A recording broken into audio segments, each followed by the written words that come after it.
सनातनम् शिवं शिवं सनातनम् शिवं शिवं सनातन शिवं शिवं सनातनम् शिवं शिवं सनातनम् शिवं शिवं सनातनम्। ఓం నమ శివాయ.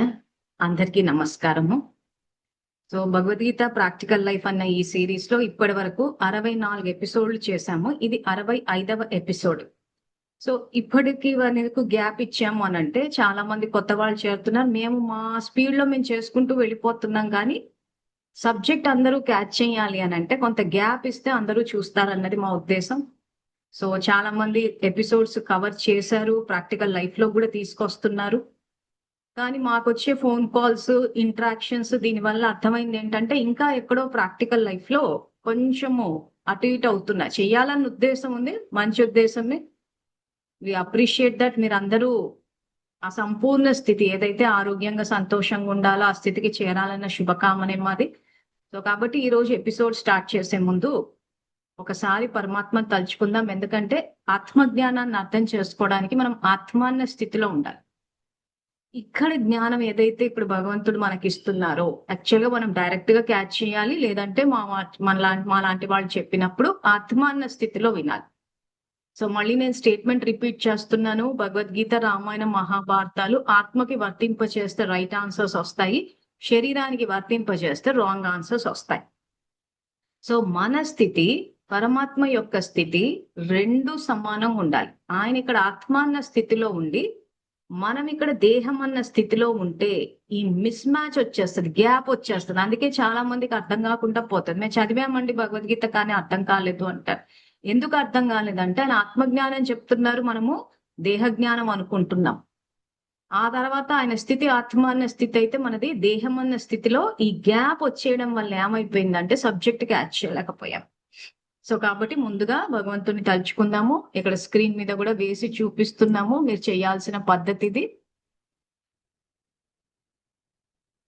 సో ఇక్కడ స్క్రీన్ మీద వేసి చూస్తే సంకల్పం అంటే మనస్సు ద్వారా తలుచుకోండి అని అంటారు. సో మనస్సు అంటే ఇక్కడ ఆలోచన, మనసన్నా ఆలోచన అన్నా సంకల్పం అన్నా హృదయం అన్నా ఒకటే. సందర్భానికి తగ్గట్టు వాడుతూ ఉంటాము. ఏ సందర్భంలో ఏది వాడితే ఏంటా అన్నది నేను ఎపిసోడ్స్ లో కవర్ చేశాను, మళ్ళీ చేస్తూ ఉంటాను.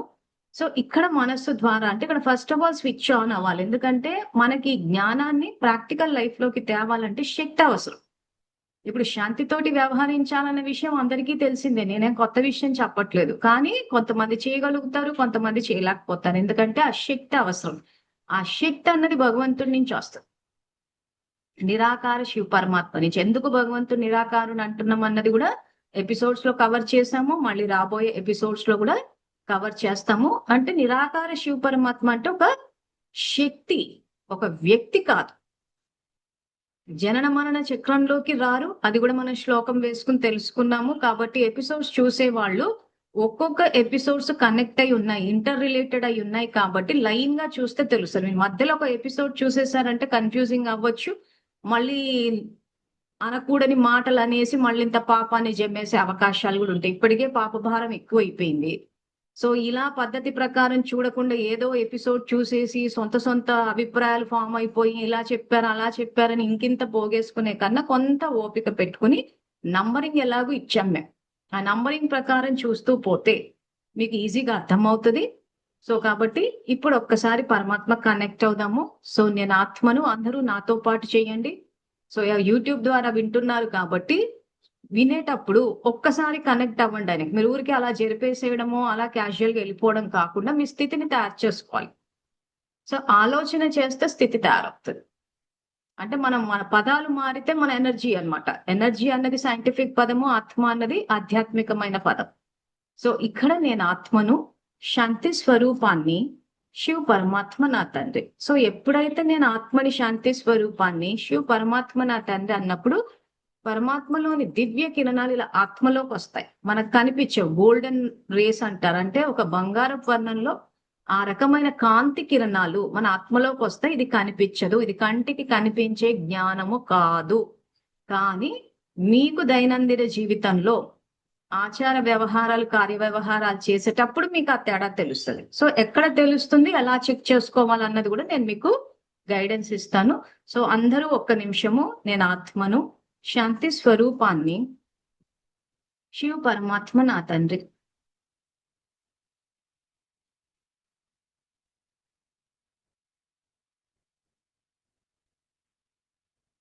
సో నేను ఆత్మను, శాంతి స్వరూపాన్ని, శివ పరమాత్మ నా తండ్రి అన్నప్పుడు కిరణాలు వచ్చాయి. కానీ ఇది అభ్యాసం చేసేటప్పుడు కళ్ళు తెరిచి చేయండి. ఎందుకంటే మనం కర్మయోగులం అవ్వాలి. మనము ఇప్పుడు నేను ఈ ఎపిసోడే చేస్తున్నాను, కళ్ళు తెరుచుకునే చేస్తున్నాను. సో కళ్ళు మూసుకుని చేయట్లేదు. కానీ నేను భగవంతుని స్మృతిలో చేస్తున్నానా, ఆయన తలుచుకుని చేస్తున్నానా, వేరే ఆలోచనలు ఉన్నాయా అన్నది చెకింగ్ పాయింట్. ఏంటంటే వేరే ఆలోచనలు గనక ఉంటే నేను అసలు ఈ ఎపిసోడ్ రికార్డ్ చేయను కదా. సో ఈ రోజు మన కర్మలని బట్టి మనము భగవంతుని ఆజ్ఞని పాటిస్తున్నామా, మన సొంత కార్యాలు చేస్తున్నామా అనేది కర్మలను బట్టే ఉంటది. సో ఈ రోజు ఏదైతే ఉందో, కళ్ళు తెరుచుకునే ఎపిసోడ్ ఎందుకు రికార్డ్ చేస్తున్నామంటే కర్మలు ఆచరించేటప్పుడు కళ్ళు తెరుచుకునే చేస్తాం కాబట్టి అభ్యాసం కూడా కళ్ళు తెరుచుకునే చెయ్యాలి.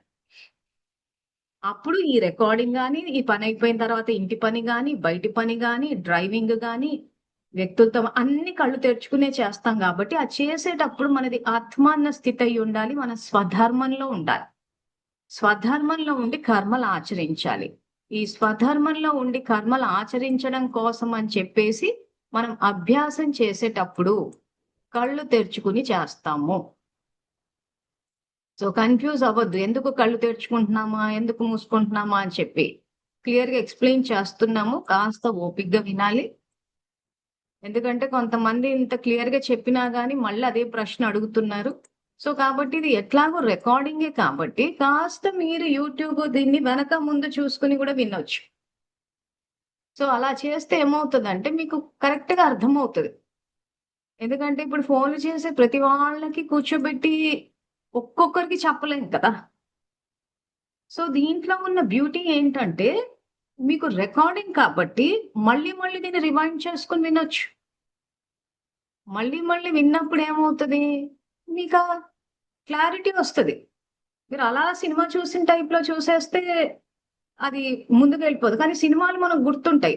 సినిమా మనం ఒకసారి చూసినా గానీ మనకి ఎందుకు డైలాగులు సీన్ టు సీన్ గుర్తుంటాయి అంటే మనకి ఇంట్రెస్ట్ ఉంది కాబట్టి, ప్లస్ అందులో ఇంకొకరి జీవితాన్ని చూస్తున్నాం కాబట్టి. సో ఆ ఇంకొకరి జీవితాన్ని చూడడంలో మనకి శ్రద్ధ ఎక్కువ ఉంది కాబట్టి మనకు అవి గుర్తుండిపోతున్నాయి ఒకసారి.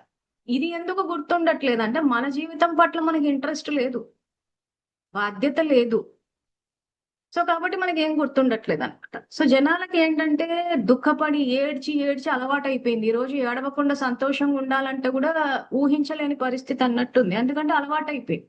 సో ఏడుపు కావాలి, ప్లస్ జనాలు 4 మాటలు అనాలి, ప్లస్ మోసాలు జరిగిపోవాలి, ఆ తర్వాత అందరినీ తిట్టుకుంటూ కూర్చోవాలి, వీళ్ళు ఇలా ఉన్నారు వాటి అంటే ఆ రకమైన జీవన విధానానికి అలవాటు పడిపోవడం వల్ల ఏమైపోయిందంటే ఈ రోజు స్వయాన్ని పరివర్తన చేసుకుని సంతోషంగా ఆరోగ్యంగా ఉండాలి అన్న విషయాన్ని అసలు మర్చిపోయారా ఏంటని అనిపిస్తుంది. నిజంగా బాధ్యత వహిస్తే మాత్రం ఈ ఎపిసోడ్స్ చూసేస్తారు, చూసి పరివర్తన చేసుకుంటారు.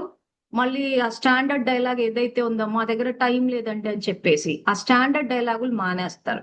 అందరికీ 24 గంటలు ఉంది. కొంతమంది ఈ మధ్య మాతో మాట్లాడేటప్పుడు మేము ఉద్యోగాలు చేస్తున్నామండి అందుకే వీలవ్వట్లేదు అంటే నేను ఉద్యోగం చేశాను. మా ఛానల్ చూస్తే ఎప్పుడు నేను ఉద్యోగం చేసినప్పటి నుంచి అవన్నీ చేశాను. సో మనకి ఈ రోజు చెయ్యాలి అని అనుకుంటే చేస్తాం అంతే. నా జీవితం పట్ల నాకు బాధ్యత ఉంది, నాకు ఆరోగ్యం కావాలి, సంతోషం కావాలంటే చేసుకోవాలి. లేదు నేను వెళ్ళి నా సమయాన్ని, నా శక్తిని, నా డబ్బుని నేను హాస్పిటల్లో ఖర్చు పెట్టుకుంటానంటే ఇంకెవరేం చేయలేరు, భగవంతుడు కూడా ఏం చేయలేరు. సో నేను హాస్పిటల్లోకి వెళ్ళేసి నా డబ్బుని, నా శక్తిని అంతా అక్కడ ఖర్చు పెట్టేసుకుంటాను, భగవంతుడా ఇప్పుడు నన్ను కాపాడంటే మొత్తానికే డ్యామేజ్ అయిపోయి ఉంటారు. సో అప్పటికి కూడా దయాసాగరుడు కాబట్టి ఆయన చేస్తాడు, చెయ్యడని కాదు. కానీ సఫరింగ్ ఎవరు అండర్గో కావాలి, సో మనమే కదా. సో కాబట్టి ఇప్పుడు ఇక్కడ పాయింట్కి వస్తే అభ్యాసం చేసేటప్పుడు కళ్ళు తెరుచుకుని చెయ్యాలి. ఎందుకంటే మనం కర్మయోగులం అవ్వాలి. మన నిరంతరం మన స్వధర్మంలో ఉండి కర్మలు ఆచరించాలి. సో ఆత్మ యొక్క స్వధర్మము శాంతి, ప్రేమ, పవిత్రత, జ్ఞానము. సుఖము, ఆనందము, శక్తి 7 గుణాలు సతో ప్రధాన స్థితి. సో ఈ స్థితిలో ఉన్నప్పుడు ఏమైతదంటే సంతోషం శాశ్వతంగా ఉంటది. ఆరోగ్యం బాగుపడతది. సంబంధాలు ఏవైతే ఉన్నాయో అన్నీ అలాగే ఉంటాయి గానీ మన స్థితి పెరుగుతది. సో అందుకే మళ్ళీ చెప్తున్నాము అభ్యాసం చేసేటప్పుడు కళ్ళు తెరిచి చెయ్యండి. సో కూర్చునే చెయ్యాలని రూల్ ఏం లేదు. మీ పనులు చేసుకుంటూ కూడా చెయ్యొచ్చు. అలా అని చెప్పి నేను ఆత్మని శాంతి స్వరూపాన్ని శాంతి స్వరూపాన్ని జపం చేయడం కాదు. ఆ విషయం మనకు గుర్తుండాలి. మీకు కోపం వచ్చిందనుకోండి వెంటనే అలర్ట్ అయిపోవాలి. అరే నేను కోపంతో వ్యవహరిస్తున్నానంటే పరధర్మంలోకి వెళ్తున్నాను. సో నేను ఇప్పుడు స్వధర్మంలోకి వస్తాను అని చెప్పి నేను ఆత్మని శాంతి స్వరూపాన్ని శివ పరమాత్మ నా తండ్రి అని చెప్పేసి కనెక్ట్ అవ్వాలి భగవంతుడు. అప్పుడు ఆటోమేటిక్ గా ఆలోచనల తీవ్రత యొక్క తగ్గుతుంది. శాంతితోటి వ్యవహరిస్తాం. ఆ తర్వాత మన స్టాండర్డ్ డైలాగ్ మాకు సమయం లేదండి అని చెప్పి ఆ ఆలోచన వచ్చిన వెంటనే నా దగ్గర సమయం అనే ఖజానా ఉన్నది అన్న ఆలోచన చెయ్యాలి. సో అది కూడా స్క్రీన్ మీద వేసి చూపిస్తున్నాం. ఎందుకంటే మన దగ్గర ఎంత నాలెడ్జ్ ఉన్నా ఏం చేసినా సమయాన్ని కేటాయించకపోతే మనం ఏమీ చేయలేదు.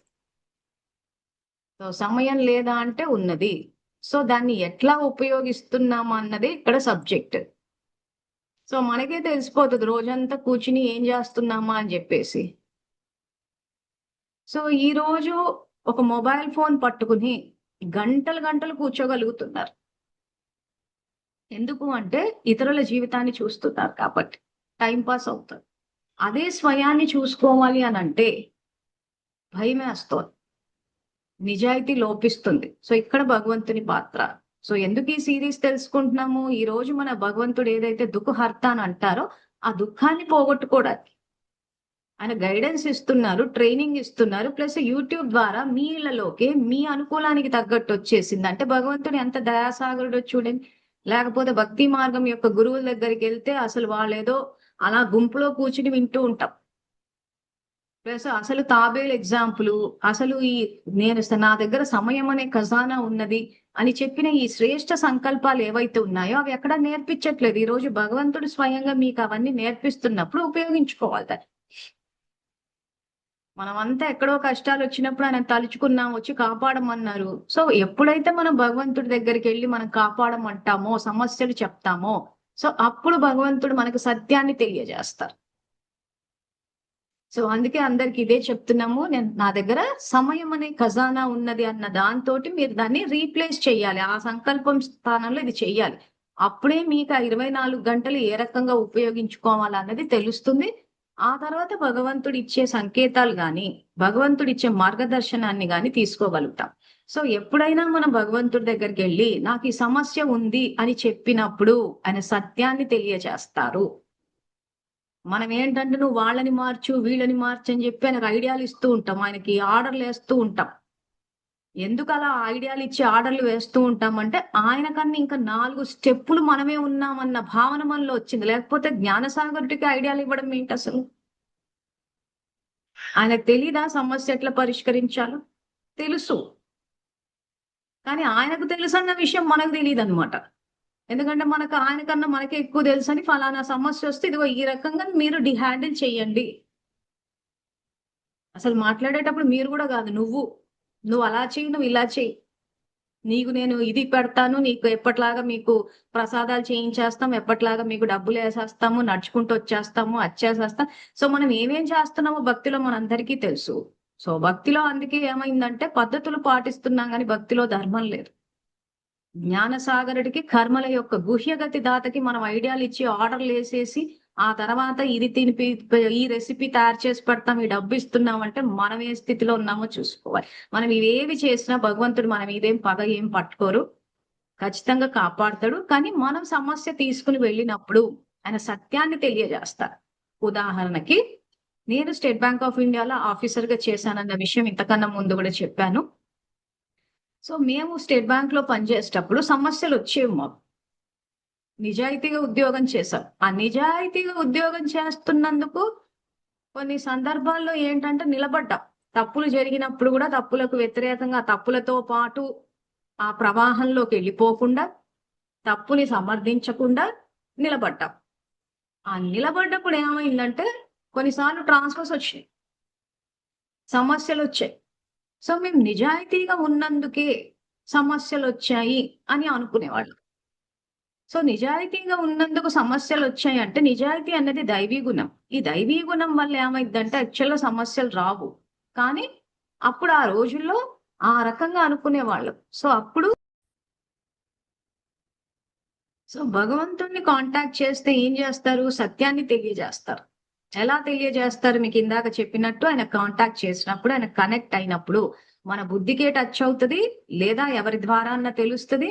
సో ఇది భగవంతుడు ఇస్తున్న జ్ఞానం అన్న అప్పుడు మనకు టచ్ అవుతది. సో ఎప్పుడైతే నేను నిజాయితీగా ఉన్నందుకు నాకు సమస్యలు ఉన్నాయని అనుకుంటానో భగవంతుడిని కాంటాక్ట్ చేస్తే మన ఉద్దేశం ఏంటంటే ఎవరైతే సమస్యలు క్రియేట్ చేస్తున్నారో నువ్వు వాళ్ళకి శిక్షనివ్వు, వాళ్ళకి బుద్ధి చెప్పు, వాళ్ళని సరిదిద్దు అంటాడు.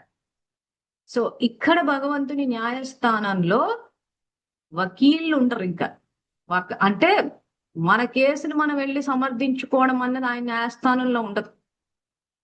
సో ఆయన న్యాయస్థానంలో మనం జడ్జిలు అవ్వాల్సిందే తప్పితే వకీళ్ళు కాదు. సో ఇక్కడ ఆయన ఏం చేస్తాడంటే న్యాయమూర్తిగా మనకు సత్యాన్ని తెలియచేసి ఎక్కడ తప్పు జరుగుతుందా అని చెప్పి మనం వకాల్తా పుచ్చుకోకుండా మన కేసుకి మనమే జడ్జిలై తెలుసుకోవాలి. ఇది యాక్చువల్ గా. సో ఇక్కడ ఏం చేస్తున్నాము? నిజాయితీ వల్ల సమస్యలు వస్తున్నాయి అంటే దైవీ గుణాల వల్ల ఎప్పుడు సమస్యలు రావు. మరి ఎందుకు సమస్య వస్తోంది అని అంటే ఇక్కడ చేసుకున్న కర్మలు, పాత కర్మలు ఏవో ముందుకు వచ్చినప్పుడు దీనికి లింక్ పెట్టేస్తున్నాం. సపోజ్ నేను ఎవరితోటైనా నిజాయితీగా సపోజ్ ఎవరైనా లంచం ఇస్తా అన్నారు, నేను తీసుకొని అన్నాను. అప్పుడు వాడు ఏం చేస్తాడు? వెళ్ళి ఏదో ఒక కేసు వేసేస్తాడు. ఎందుకంటే నిజాయితీగా పనిచేసే ఆఫీసర్లు మాకు వద్దంటున్నారు పబ్లిక్. ఊరికే ఏంటంటే పొలిటికల్ సిస్టమ్ సరిగా లేదు, వ్యవస్థ ఇట్లుందని వ్యవస్థల మీద పడి ఏడుస్తారే తప్పితే ఒక వ్యక్తిగా ఈ రోజు ఏ ఆఫీసర్ అన్న మేము లంచాలు తీసుకోము, పద్ధతి ప్రకారం పనిచేస్తామంటే పబ్లిక్ ఒప్పుకోరు.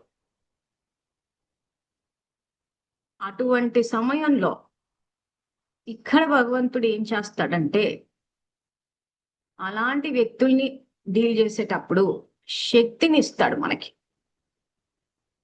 కానీ మనం అలా లంచాలు తీసుకోము అని అన్నప్పుడు వాడు ఖచ్చితంగా మనల్ని దెబ్బ కొట్టడానికి ప్రయత్నం చేస్తాడు. ఎందుకంటే కలియుగము కౌరవ సామ్రాజ్యంలో ఉంది. మనం ఆల్రెడీ తెలుసుకున్నాం. సత్యత్రేత ద్వాపర కలియుగంలో ఉన్నాం. సత్యత్రేత ద్వాపర ఇవన్నీ అడ్వాన్స్డ్ సొసైటీస్. అక్కడ ఇలా ఎవరు ప్రవర్తించరు. అక్కడంతా ఏంటంటే ఆత్మిక స్థితిలో ఆ సతో రజో స్థితిలో ఉంటారు కాబట్టి ఈ సమస్యలు ఉండవు అక్కడ. అందుకే వాటిని అడ్వాన్స్డ్ సొసైటీస్ అన్నారు. ఇప్పుడు పూర్తిగా పతనం అంటే ఉన్నత స్థితిలో ఉండేవాళ్ళు. సో ఇంగ్లీష్ లో అడ్వాన్స్డ్ సొసైటీస్ అన్నాం. ఇప్పుడు ఏంటంటే పూర్తిగా పతనం అయిపోయారు. ఎవరైనా నిజాయితీగా ఉన్నామంటే వాళ్ళ మీద కేసులు వేసేయడం. సో ఇటువంటి సమయంలో భగవంతుడు అవతరణ జరిగి మనలాంటి వాళ్ళకి శక్తిని గైడెన్స్ ఇస్తాడు. సో ఇప్పుడు వీళ్ళు కేసులు వేసేసినప్పుడు ఎందుకు కేసులు పడ్డాయి? ఈ రోజు మనం నిజాయితీగా వ్యవహరించినందుకు కాదు, ఇంకేదో పాత కర్మ ఇక్కడికి వచ్చింది. ఇప్పుడు మీరు గమనించి చూస్తే కొంతమంది ఎవరో తప్పు చేస్తారు, ఇంకెవరో ఒక కేసులో ఇరుక్కుని వాళ్ళు జైలుకి వెళ్తారు. యాక్సిడెంట్స్ కేసెస్ లో చూస్తుంటాం. కొన్నిసార్లు డబ్బున్న వర్గం ఏం చేస్తుందంటే యాక్సిడెంట్ చేస్తే ఇంకెవరికో డబ్బు ఇచ్చి వాడే ఆ టైంకి డ్రైవింగ్ చేస్తున్నాడు అని చెప్పి వాడిని పంపిస్తారు జైలుకి. వాడు వెళ్ళి స్టేషన్ లో నిలబడతాడు. సో అదేంటి, వాడు అసలు ఏమీ చేయలేదు, వీళ్ళు తప్పు చేస్తే వాడు పోయి నిలబడడం ఏంటా అని అనిపిస్తుంది. అంటే వాడు అంతకన్నా ముందు ఎక్కడో తప్పు చేసి చట్టాన్ని ఎస్కేప్ అయ్యాడు. చట్టాన్ని తప్పించుకున్నది ఇక్కడ పట్టుకుంది అనమాట. సో ఈ రోజు ఎవరెవరైతే ఏమి తప్పు చేయలేదు కానీ కేసులు పడిపోయినాయి అంటే ఒక్కసారి మన పూర్వజన్మలు చూసుకుంటే మనకు అవి తెలియదు, కానీ జ్ఞానాన్ని కొంచెం బుద్ధి వాడితే మనకే అర్థమవుతుంది. సో ఎక్కడో పూర్వజన్మల్లో మన చట్టాన్ని తప్పించుకున్నాం కాబట్టి ఇక్కడ పట్టేసింది అది. సో వర్తమానంలో అందుకే ఏం చేయాలి? మేము చట్టాన్ని గౌరవిస్తాం. ఇక్కడ 2 చట్టాలు ఉన్నాయి. ఒకటి భగవంతుని చట్టాలు, భారతదేశం యొక్క చట్టాలు, 2 పనిచేస్తున్నాయి. ఒకవేళ భారతదేశం యొక్క చట్టాలు పని చెయ్యటం లేదు అని మనకు అనిపించినా భగవంతుని యొక్క చట్టాలు పనిచేస్తూ ఉంటాయి. సో భారతదేశం యొక్క చట్టాలు ఎలా పనిచేస్తాయి ఏంటన్నది దాని గురించి కూడా చెప్తాను. వర్తమానంలో మనకు అలా అనిపిస్తుంది అవి పనిచేయట్లేదని, కానీ ఒక చోట అవి పికప్ అవుతాయి, తర్వాత అవి ఎట్లా సమాప్త అవుతాయి అన్నది కూడా మన రాబోయే ఎపిసోడ్ లో ఉంటుంది. ఎందుకంటే ఇప్పుడు చెప్తుందంటే ఆత్మకథ చెప్తున్నాం. ధర్మ ఫిలాసఫీ ఏమంటుందంటే మనం ఏది చేస్తే మంచో చెడు తిరిగి వస్తుందంటే ఇది వ్యక్తికి సంబంధించిన విషయం. మరి సమాజం ఎలా? ఇలాంటి సమాజంలో ఎలా బతుకుతాము? సమాజం ఏమైపోతుంది అన్నది నేను తర్వాత చెప్తాను. సో ఇప్పుడు ఈ విషయానికి వస్తే భగవంతుని దగ్గరికి వెళ్తే సత్యాన్ని తెలియజేస్తాడు, జ్ఞానాన్ని ఇస్తాడు. సో ఈ రోజు మేము నిజాయితీగా వ్యవహరించడం వల్ల, లంచాలు తీసుకోకుండా పని చేయడం వల్ల ఏ పుణ్యం అయితే జమైందో దీని యొక్క పర్యవసానం తర్వాత వస్తుంది. కానీ వర్తమానంలో వీడు ఏదైతే కేసేసాడో ఇది ఇంతకన్నా ముందు ఎక్కడో చేసిన కర్మ యొక్క ఫలితం. కానీ ఆత్మజ్ఞానము, ఆత్మ తన యొక్క యాత్రలో ఉంది అని మనకు ఆ సాంఖ్యయోగ తెలియకపోవడం వల్ల, తెలిసిన ప్రాక్టికల్ తెలియకపోవడం వల్ల ఏమైందంటే ఈ వర్తమానం యొక్క సంఘటనని ఈ పూర్వజన్మ యొక్క పర్యవసానంతో మ్యాచ్ చేస్తున్నాం. అందుకే మనకు ఆన్సర్స్ రాంగ్ పోతున్నాయి. సపోజ్ నేను ఈ జన్మలో నిజాయితీగా ఉద్యోగం చేస్తే, లంచాలు తీసుకోకుండా ఉద్యోగం చేసిన వర్తమానానికి ఆ వ్యక్తి గనక కేసు వేసి అంటే ఎక్కడో నేను చట్టాన్ని తప్పించుకున్నాను అర్థం. అది ఇక్కడ పట్టేసింది. ఈ రెండుని మ్యాచ్ చేసామంటే రాంగ్ ఆన్సర్ వస్తుంది. అప్పుడు మనం ఏమనుకుంటాం, అదిగో నేను నిజాయితీగా పని చేశాను కాబట్టి నా మీద కేసు పడింది అనుకుంటాం. సో నిజాయితీగా పని చేసినందుకు, సంస్థ పట్ల నిజాయితీగా ఉన్నందుకు ఈ పుణ్యం తర్వాత వస్తుంది. ఎందుకంటే మన కర్మ ఫిలాసఫీ ఏం చెప్పింది, ఇప్పుడు నాటితే కొంతకాలానికి.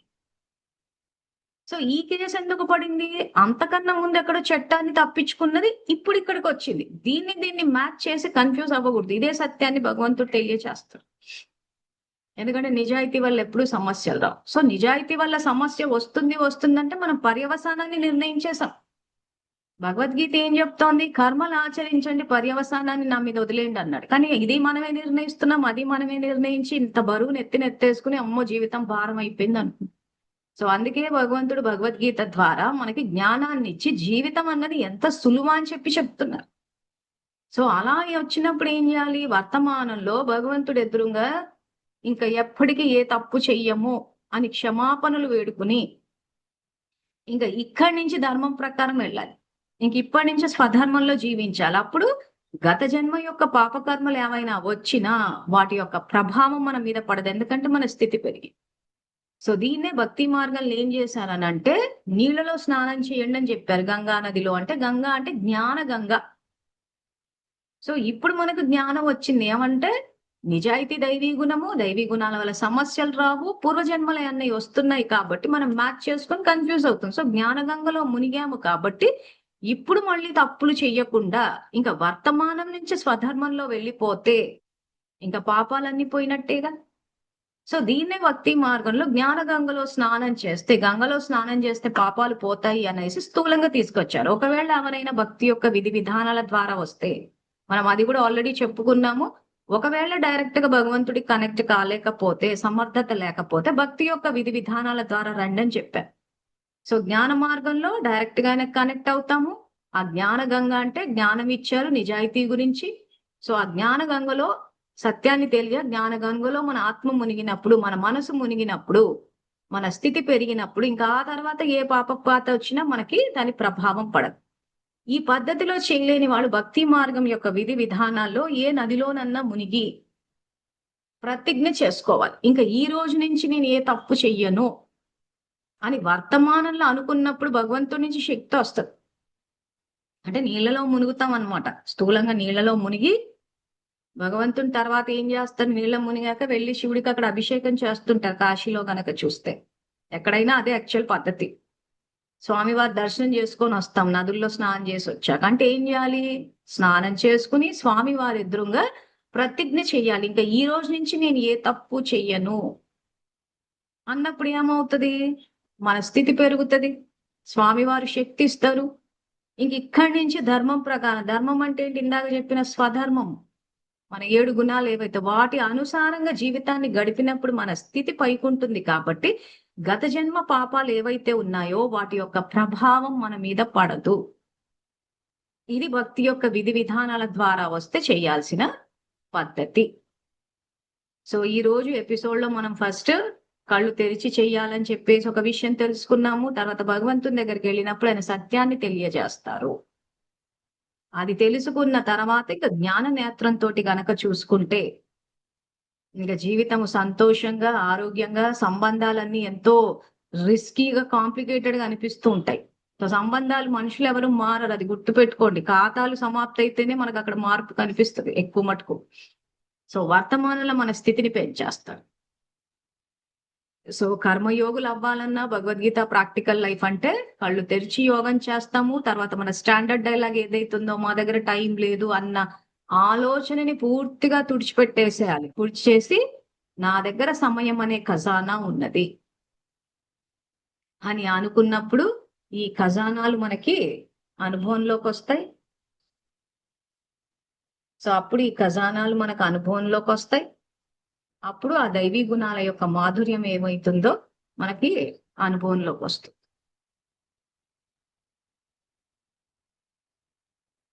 సో ఇప్పటికి ఈ ఎపిసోడ్ ఆపేస్తున్నాము. సో మళ్ళీ ఇంకొక ఎపిసోడ్ తోటి ముందుకు వస్తాము. అంతవరకు థ్యాంక్ యూ. ఓం నమః శివాయ.